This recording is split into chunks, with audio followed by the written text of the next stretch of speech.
Hey guys! Welcome back to my YouTube channel. I am Gwen Salmarin and I empower Filipinos, especially breadwinners, to live a life of freedom. And for today's video, another Q&A session na naman about your frequently asked questions about insurance policy. So for full disclosure, I am affiliated with AIA Philippines as my life and health insurance partner.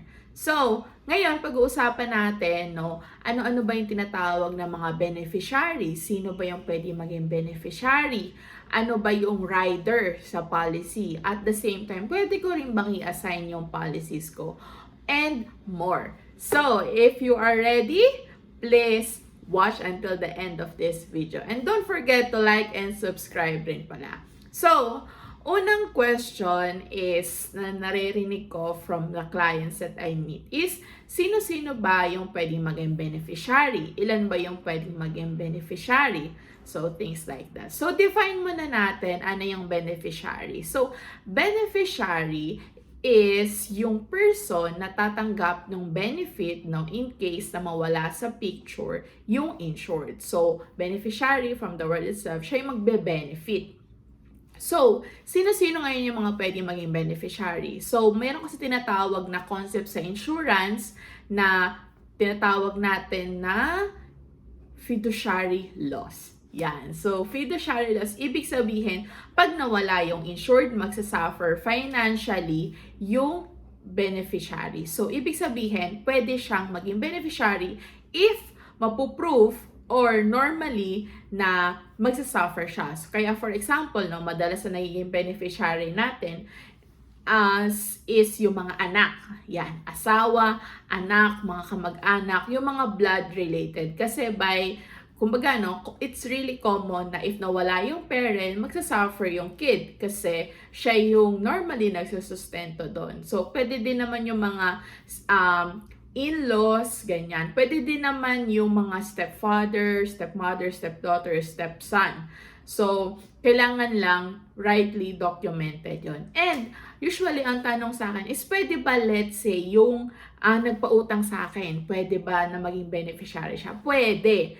Kasi, ang mangyayari is, let's say, di ba, yung may pagkakautang, hindi nakabayad, so magsasuffer, hindi nakabayad dahil tinawag ni Lord, so magsasuffer ng loss yung nagpautang.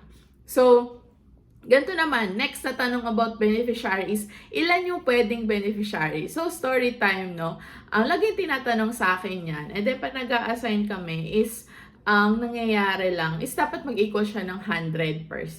So, ang pinakamarami kong naging beneficiary na nilagay ng client ko is 7. So, pwede siyang maging gano'n. Basta mag-equal siya sa, tawag nito, mag-equal siya sa percentage na 100%. But then again, I would not highly recommend to put everyone, ng tigpa 5%. Kasi syempre, magulo na and sobrang dami na nung nakalagay sa beneficiaries mo. So, pwede mo namang ilagay yung iba, let's say sa ibang properties mo, under your will, na sa kanila mapupunta yon. And, usually ang tanong din sa akin is, pwede bang palitan yung beneficiary? Pwede naman, as long as the beneficiary is nakalagay na revocable, you can change it without yung consent nila.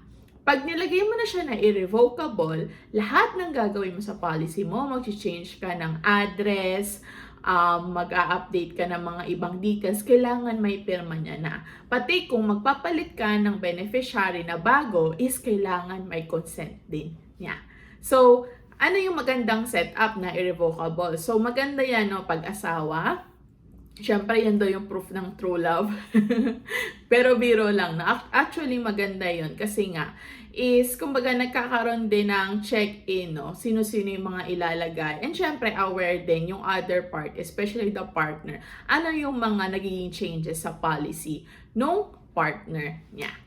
Okay? And then, pangalawang question naman is that, ano naman yung tinatawag natin na mga riders? So, yung mga riders sa policy, these are the, kumbaga, add-ons. So, kasi pag bumili ka, let's say, life insurance policy, bumili ka ng lugaw, Tapos, yung tokwat, baboy, lumpia, itlog, is yun yung tinatawag natin na rider. Mga additional benefits siya. So, yung kailangan mong i-watch out pagdating sa rider is normally, it expires o nawawalan din siya ng visa pag nagamit na yung pinaka-main purpose ng plan. For example, it's a major critical illness plan. So, pag nagamit na yun, nawawalan na rin ng visa yung rider. So, pwede namang mag-add, pwede rin mag-delete ng rider. Pero, specifically, you have to check yung policy contract mo kung kailan mo pwedeng gawin yon. So, usually, ginagawa yung pagbaba ng pagtanggal ng rider para bumaba yung premium. So, pwedeng gawin yon. Or pwede rin magdagdag. But for example, in AIA, usually it's within the first year na pwede ka magdagdag ng rider. So, ayun guys, I hope this information has been helpful to you to be more knowledgeable about your insurance policies. And if you have any more questions, please comment them down below. And don't forget to like and subscribe para ma-notify kayo for the next video. So, again, thank you so much guys. Thank you. Bye!